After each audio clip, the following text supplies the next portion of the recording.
Hello and welcome to the 7th class on this longsword course.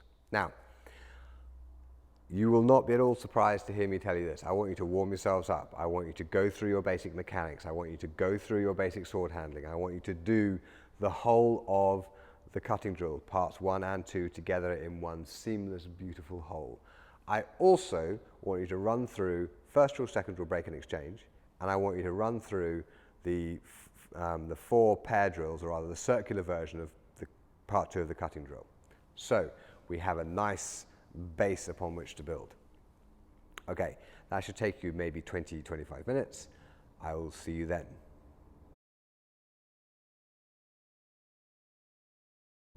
Welcome back.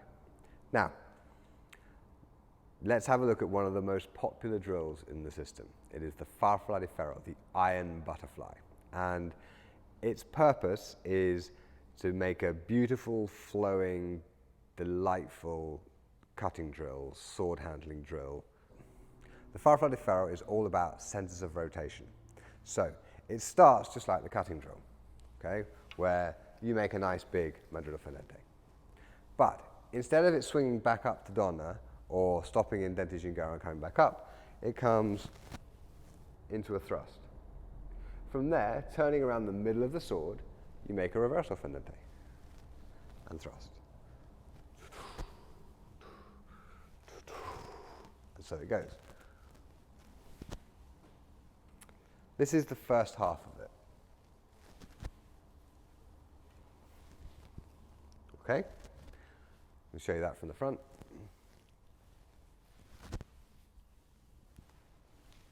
And notice at this point we're turning around the center of the sword.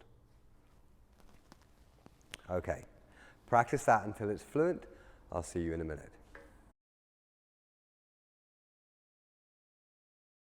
Let's have a look at the second part of the farfalle di ferro. It is a false edge sottano followed by a true edge sottano on one side, and a false edge sottano followed by a true edge sottano on the other side. And it's a good idea to get this motion going without worrying too much about the feet at this stage. You're going to be doing it going backwards in the farfalle itself, but most people find it easiest to get a handle on it standing still to begin with. And then if they have to step at all, it's easier to step forward because that's what you've got the most practice at. Okay? So get that nice and smooth, and then do it going backwards.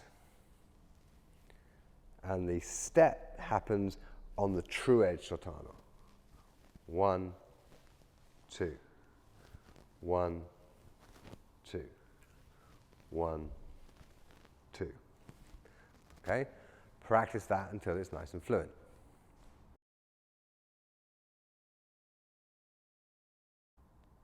Welcome back. Now, here's the next bit, tying the 2 parts of the farfalle di ferro together.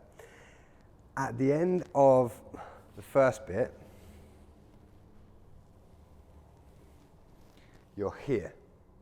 And you could perfectly well continue with the beginning of the first bit all over again. But instead, the point drops and you turn, and there is the first of your sottani. Follow it with the second, then on the other side, and you are here again. Okay? And you're into part 1 of the farfalle di ferro beginning on the other side. Okay? So, it looks like this. Yes, you should start in posto di donna, but it doesn't really matter. And then the whole thing starts again on the other side. Okay? Now, the purpose of it, to begin with, is a beautiful, smooth flow of your weight moving smoothly in one direction, regardless of the direction in which you're facing, and the sword continuously describing these beautiful circles around you, all the time going around the correct center of rotation. The centers of rotation are, from here, shoulder, middle of the sword, shoulder, shoulder, hand,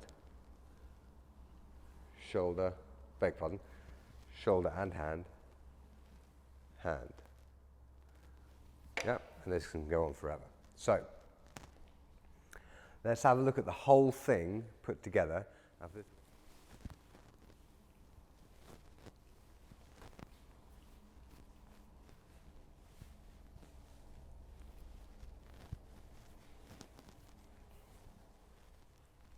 There it is.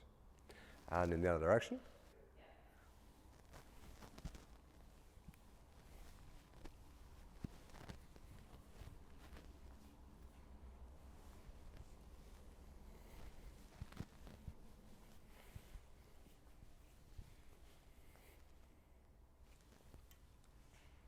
And there you have it. Okay, when the Firefly di Ferro is smooth at this sort of size, the next level of it is to do it with all the turns as small as possible. So it looks like this. It's kind of freaky.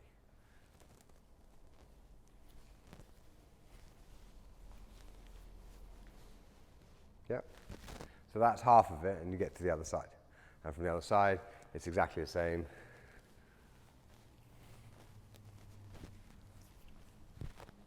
Okay? And the whole thing becomes a lot tighter, and that is all about this sort of binding and striking and keeping your sword in front of you while your opponent's weapon is threatening you. Okay? Because this sort of thing is lovely, but you don't actually get to do it very often when there's a resisting opponent in front of you. So, you can practice the Firefly di Ferro as a way of starting out with a beautiful, smooth, continuous flow, and then tighten that up into a beautiful, smooth, continuous flow of really small motions.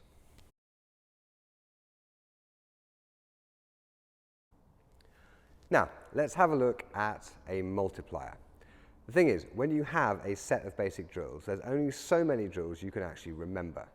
And you have to have some way of generating all the different complexities that can occur in actual combat so that you can figure out where your weak spots are so you can train to fix them.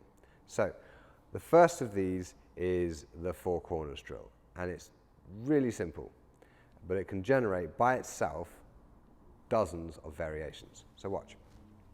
It starts out with, I choose a corner, right hip, right shoulder, or left shoulder to start from. I will start on my right hip to the Porta di Ferro, why not? And Zoe comes to strike first from her right shoulder, and I think to myself, what can I do about that? Have I seen that before? It reminds me of first drill. Yay, let's do that. Okay, when we've established that I can deal with that, she moves to the next corner. What corner is that? Oh yes, what are we going to do from there? Go ahead. Okay, so she comes to strike. That reminds me of the exchange of the thrust. Lovely. Okay. Oh, now she shifts corner. What's that? What we're going to do from there? Let's have a look. Okay. Breaking of the thrust, perhaps. And what about from up there? And this hasn't actually occurred in a set drill before. We don't have a set drill that begins with a reversal fendente against the Porta di Ferro. What am I going to do? If you don't know what to do, parry. In the first form of it, the defender stays in one corner and the attack goes around all four corners. And depending on how much you know, that can be an awful lot of different attacks, or it can be just 4 simple blows. So, for example, Zoe may know Donna on the right and Finestra on the right, and she may be able to cut and thrust in lots of different lines from that same corner. So you can expand the drill already by giving, instead of it being 4 simple attacks, it could be 3 different attacks from the right, top right, at least 2 different attacks from the bottom right, and so on. So you can already drop into this drill all of the different things you know to do from any particular place. Now, we can also play it that the attack remains the same and the defender changes places. So, for example, choose an attack Zoe. Oh, she chooses to attack from her top right corner. Okay, so I'll start from here. Do I know what to do from here? Let's see. Yes, I do. Marvelous. So now I change. Do I know what to do from here? Yes, I do. Do I know what to do from here? Yes, I do. Do I know what to do from here? Yes, I do. Because I've been training this for quite a long time.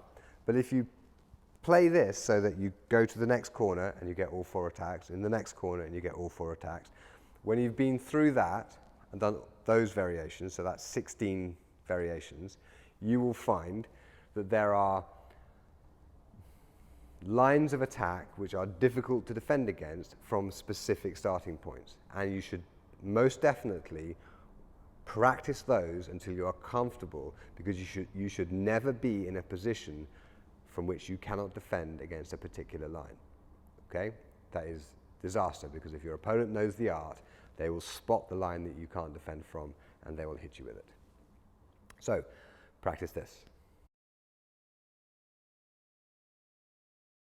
So, once you've got the defender takes one corner and the attacker goes all the way around, then of course the defender should change their corner and go all the way around. Let's just show that once. So I've gone to my left side. What do I do? Looks like second drill to me. What do I do from down there? Next corner. Oh, I don't know. Maybe I should break that. Let's find out. What do I do from there? Oh, I'm just going to break that again because I can't think of anything else to do. What about if it's coming from up there? That might work. And the point is, as you go round your 4 corners, okay, you will probably find combinations of angle of attack and starting point for defense that you are not comfortable with. This is good.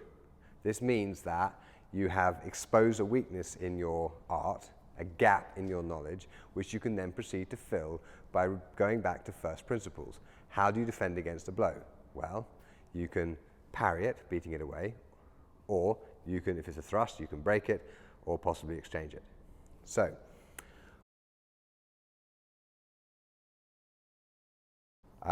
in its simplest setup, this gives you 16 variations, 4 different corners to attack against 4 different corners to defend. Okay? If you include all 12 guards, which you can and should, you end up with 144 combinations. If you include at least 2 different blows from each of those 12 guards, you've got 288 combinations. And so instead of having to remember 288 separate drills, you can simply run this one relatively quickly and find those areas in which you are weak. Now, it doesn't only work for the defender. You can also play the 4 corners drill as a way for the attacker to create counter remedies in contexts which they haven't trained before. So let's say, for example, as the attacker, I find that attacking from, say, my left shoulder against somebody who's defending from their left shoulder, I have not seen that before, not very often. What should I do? So let's say I take a possidon on the left, and let's say Zoe takes a possidon on the left, and let's say I attack with, for example, a thrust, and let's say she does something about it. Yeah. What can I do about that? Well, I could possibly feint. Okay. I could possibly thrust and then come in with a pommel strike, and so on. So what it does is it gives you opportunities to find those areas where you're not sure what you should do, so that you can practice them, so that you can become comfortable with them, so that any setup that occurs with the attacker coming from any particular direction or the defender coming from any particular direction, it's something you've already seen many times. And you should definitely train this. In the beginning, you want to be doing this in the simplest possible form, a simple attack, a simple defense, and keep the variations to those first 16.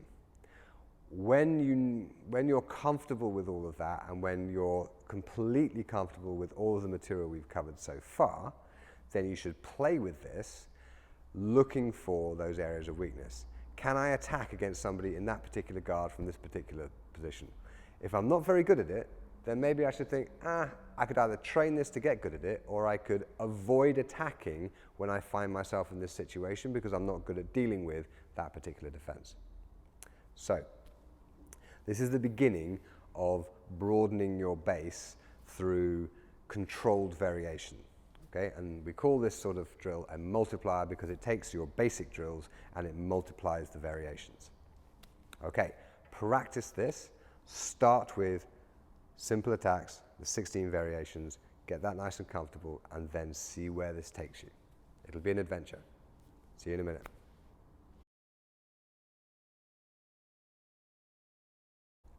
Let's have another look at the counterattack. So, we've done the exchange of thrust before. Zoe is in to porta di ferro, I'm in to porta di ferro, in comes the thrust, and as Fiore says, I place a thrust of my own. Now, that idea of thrusting against a thrust also applies to cutting against a cut. And you've probably seen me kind of naturally do it several times already in the various videos on this course without me really explaining it properly. So let me go through it now. If I am, for example, chambered to do a mandrillo fendente, and we'll start with that because it's the easiest of these. Okay? So let's say I'm here ready to do mandrillo fendente, and Zoe attacks with a mandrillo fendente. Bang. It is perfectly correct for me to parry and strike. There's nothing wrong with it.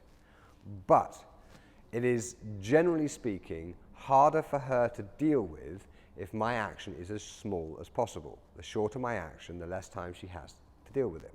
So it is better, if I can, to parry and strike in a single motion. Let's slow that down. What I'm doing is I'm making my mandrillo fendente into middle to middle as usual, but instead of making a full blow, I'm making a half blow, and my sword ends up here, okay, in her face. The thing that really helps this to work, just move back just a little bit. If you look at my feet relative to this line, as she comes to attack, I get off the line, okay? And I'm doing a diagonal pass out of the way, okay? So, there it is. Now, I want you to practice this until it's comfortable, okay? And then we'll have a look at how to counter it. See you in a minute. Hello. Let's have a look at the distinction between zogo largo and zogo stretto and the basic drill that we use in my syllabus for practicing that distinction as a kind of theoretical construct. So, the basic idea is this. If Zoe is standing open, if my point is coming towards her or is in her way, she has to deal with it before she can do anything. If my point is moving out of the way, she is free to strike. Go ahead and strike. Boink. Okay, so basically, the key distinction to make in any fencing situation is the sword coming towards me. If it is, you get it out of the way, and if it isn't, you strike. When the swords meet, depending on what happens when they meet, you may find yourself in a situation where your opponent's sword is moving away from you, or when it's coming towards you, or when you can't quite tell. So, let's just have a look at those cases for a second. Let's say we're crossed here. If we're crossed down there, Zoe has control of my sword. She can strike. I do not have control of Zoe's sword. I need to get control of Zoe's sword before I can do anything. If the situation is reversed, obviously the situation is the other way. I can strike, but she has to deal with my sword. Now, the ambiguity occurs when there's no leverage advantage. Okay, so when you're crossed at the middle of the swords. So, in this situation, depending on what happens when the blades come together, Zoe's sword might be moving away from me, in which case I can strike. Or it might be not really threatening me, but close enough to grab, so just on the off chance that I might get hurt if I don't do it, I grab it and strike. Okay? However, it might also be close enough and threatening enough that I don't feel safe taking your hand off. So I control the line and enter like so. Okay? Or, from this crossing, she gives me a bit more pressure. She's moving my point out of the way, so I enter and strike on the other side. Okay? And those are, not coincidentally, the first and second plays of the Master of Zogger Largo crossed at the middle of the swords, and the first and second plays of the Master of the Zogger Stretto. Now, the key distinction Largo and Stretto rests on the following things. Firstly, are you crossed at the middle of the swords? If yes, you might be in the Zogger Stretto. Are the points in presence? In other words, is the point threatening you? Yeah? Do you feel threatened by the point? If yes, you might be in the Zogger Stretto. Is there pressure between the blades? Okay, if there's no pressure, then you're not constrained. You're not in the condition known as the constrained plays, the Stretto plays. Okay? And lastly, the measure. If we're too far away to really hit each other, then we're not in either Largo or Stretto. We have to be close enough to strike without stepping for these distinctions to really matter. They can be made at other measures, but they only really matter when you're close enough to strike without necessarily stepping, because then you are truly under threat from your opponent's point. So, the four crossings drill is a way of practicing distinguishing between the conditions that lead to Largo plays and the conditions that lead to Stretto plays. So we set it up like this. We cross at the middle of the swords. Zoe takes her sword away, I strike. Zoe leaves her point there, but there's no force behind it. It's close enough for me to grab, so I grab it and strike. Okay? Don't worry about footwork or the specifics at this point. Or it's threatening enough that I feel that I can't just take a hand off. There's a bit of pressure here, so I enter and strike. And lastly, there's enough pressure that she's moved my point out of line, so I enter on the other side and strike. Okay, so you want to practice this. Let me show you from the other side. You want to practice this with the person giving the signal, in this case Zoe, being absolutely clear. Oh, I should do this. Oh, I should do that. Oh, I don't feel safe doing that. I'll do this. Oh, my point's been moved out of the way. I should do this. Okay? And this is the four crossings drill. Practice this. This is not a technical drill in the sense of it's teaching you techniques from the book. It is a drill that is illustrating the conditions under which certain tactical decisions will need to be made. And it's a good idea to practice it so you can recognize those situations as they occur. So, practice this, and I'll see you in a little while. Cheerio.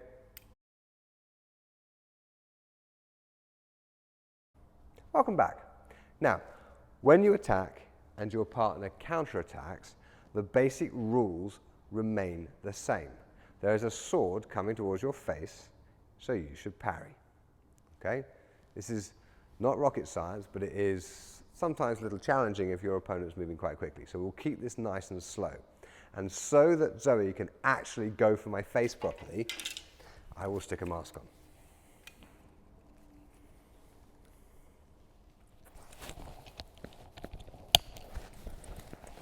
Okay. Now, as I attack, Zoe counterattacks. Okay, lovely. There's that point coming into my face. Okay, it's better if you drop your arms a little bit. There. You're more protected. Yes? Again. That's it. Now, so as I'm attacking, in the middle of my attack, there's a sword coming towards me. So what I need to do is redirect my attack to parry.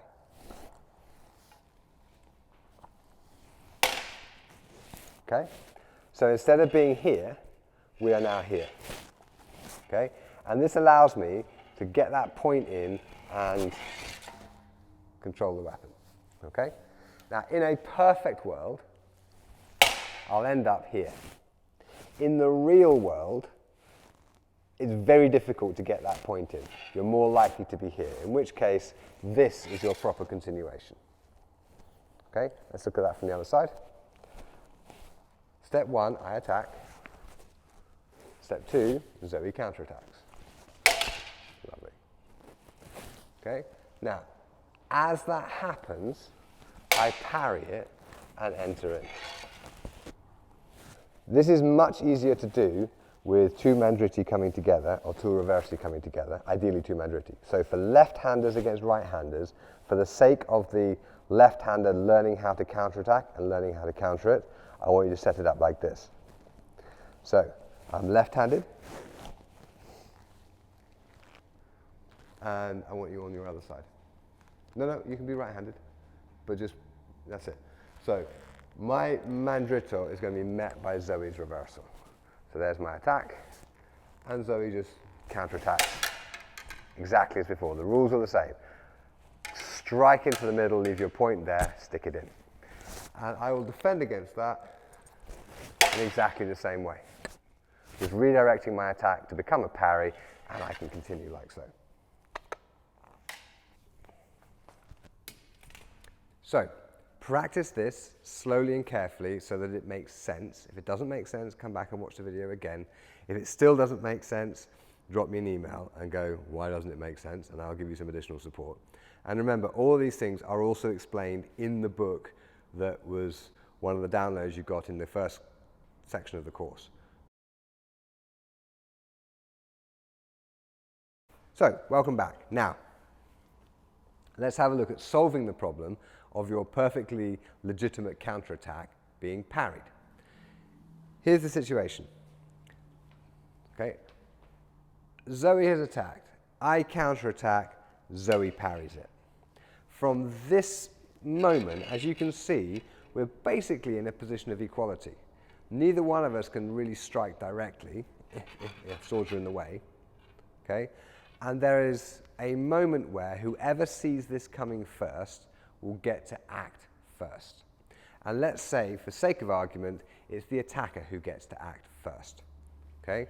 So, what will happen is, what we practiced before, as I attack, Zoe counterattacks, I parry, and in we come. So the next question is, what should Zoe do about that? Well, fortunately, Fiore loves us and wants us to be happy. In the 12th play of the Zogostrato, Fiore tells us what to do if, when the blades are crossed like this, somebody is parrying from the right. And what he tells us to do is, it's a little funny the first time you see it. So Zoe is parrying my counterattack. I should grab that blade and I should slam it into her face, like this. Yeah, and then do whatever comes naturally. Okay? So, let's go through that slowly so you can see it kind of in motion. So let's do this step by step. Zoe attacks, I'll do nothing. Bang. Okay. Zoe attacks and I counterattack. There. Now, if Zoe parries my counterattack, yeah, she can enter and do horrible things. So my continuation against that, or my counter to that, is to grab that blade and stick it in her face. As you can see, it sort of disrupts her position quite nicely. Yeah, it's good? Nice stretch to the back. Right. Yeah, be gentle with your friends, because this is quite disruptive. Let's have a look at it once more. We'll do it step by step, just so you can see the logic behind it. Step 1, she attacks. Step 2, I counterattack. Step 3, she parries that and enters. Step 4, as she parries, I grab the blade and stick it in her face. Okay? From the other side. So, step 1, she attacks. Step 2, I counterattack. Step 3, she parries and enters. Step 4, as she parries, I grab the blade and stick it in her face, like so. Okay, let's look at that last moment again. So pause on the crossing. So she's parried my counterattack, so I grab the blade and I stick it in her face. Okay. The cross-handed version of this is exactly the same. Okay, so she attacks to my right side. There's my counterattack. As she parries my counterattack, I grab it with my right hand and I stick it in her face. The mechanics aren't exactly the same because her hands are the other way around and she's got the other leg forward, but it is basically the same. It works just fine. Okay, so left-handers versus right-handers, you shouldn't have too much trouble working this out.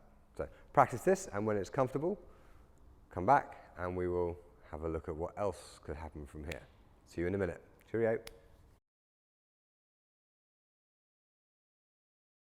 Welcome back. Now, we looked at the problem of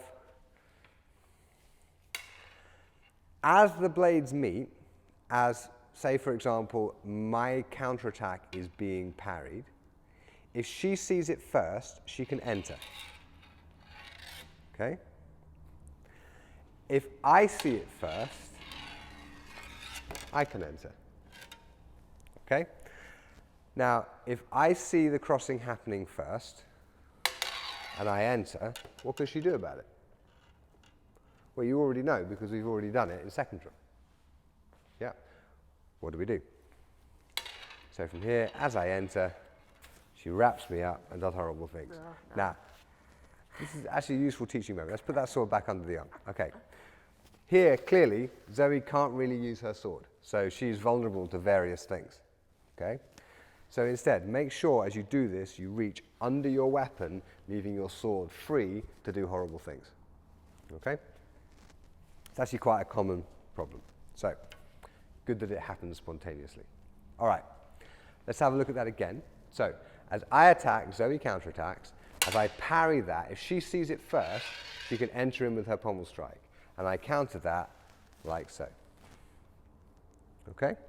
So you can create another four-step drill, and the point at which it changes is who moves first at the moment of the crossing. At the moment the blades come together, who sees where it's going. If it's the attacker who is parrying, okay, the attacker is parrying the counterattack, they'll enter on this side, and if it is the defender who did the counterattack which is being parried, they'll enter with a pommel strike on the other side. Okay, so from this position, okay, if this is the counterattack and this is the attack, okay, as I parry the counterattack, if I see it first, I go here. If she sees it first, she enters. Okay, so you need to practice these choreographically to begin with, so that it's absolutely clear and it's completely artificial. Then, of course, all sorts of fun is going to happen when you're not quite sure whose turn it is, and that's where it's a nice diagnostic to see how much of this you've actually absorbed. So, go and play with this. This is called the stretcher form of first drill.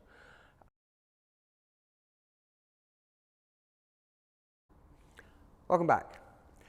Now, up to now, the drills you've done have been extremely static. Okay? Both of you are standing completely still, one of you attacks, the other one defends, and so it goes. So here we are standing completely still in posta di donna and tutto porta di ferro. So, okay, from this static starting point, Zoe can attack, yes, but also, so can I. There's no law saying posta di donna attacks tutto porta di ferro. Boom. What should Zoe do? For example, okay?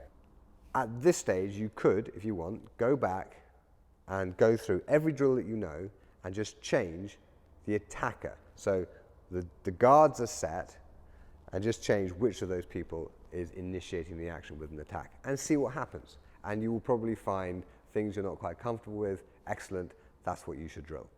Okay.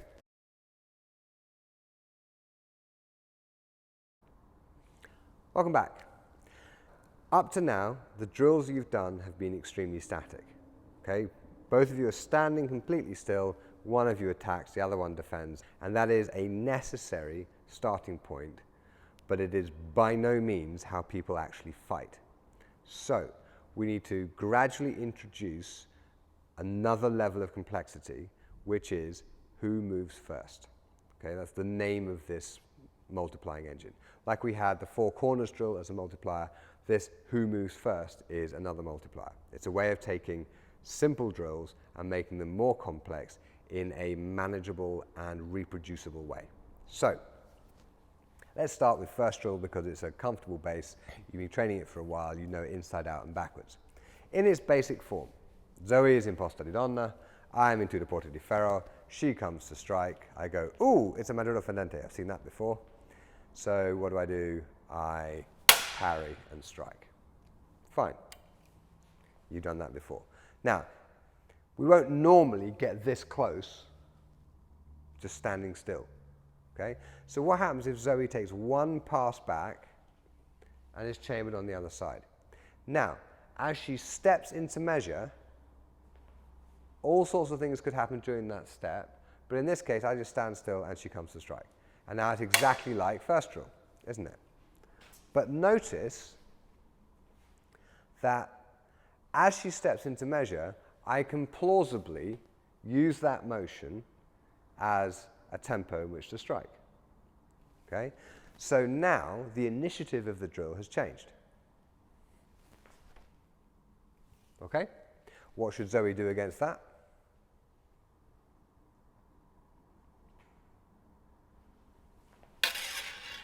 Yeah, for example. Okay? And you will notice immediately, because it's a less stable beginning point, technical competence starts to diminish. Okay? Whenever you introduce complexity, things will start to get messy. And what you need to do is introduce the complexity carefully and tidy up the mess as you go. Okay? So don't worry if it doesn't look perfect the first few times you do it. Just be aware that anytime you introduce complexity, your apparent competence level will drop, that's the point, and you use the complexity to bring your competence level back up. Okay, so here I am in tutto porta di ferro, and I'm going to stay still. And if Zoe is in posta di donna on the right, the question is, how does she get this close to me? She could have just shuffled forward, I suppose, but it's more likely, if she's been practicing on the Pell, like I showed you, that she stepped into measure with some kind of useful fencing action. So take that pass back, and by getting the attacker to start from a full pass further away, on that pass into measure, go ahead, there's an opportunity for me to do something, isn't there? Okay? So we'll start it just by pass into measure and strike. Go ahead.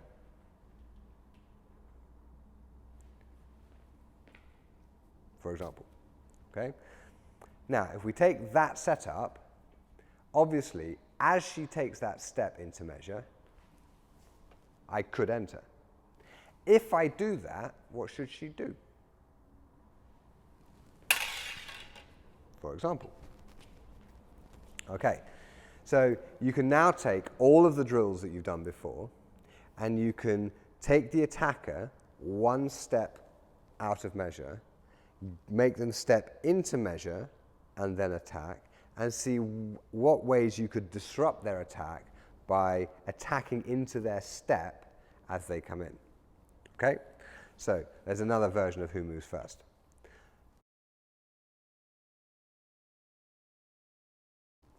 Of course, there's no law saying that the person in posta di donna has to do all the walking around. So Zoe could be standing still in posta di donna, and I am out of measure, and I step into tutto porta di ferro, and now I'm in measure, okay? And we could just pause at that point and go, oh, okay, now we do first drill. Go ahead.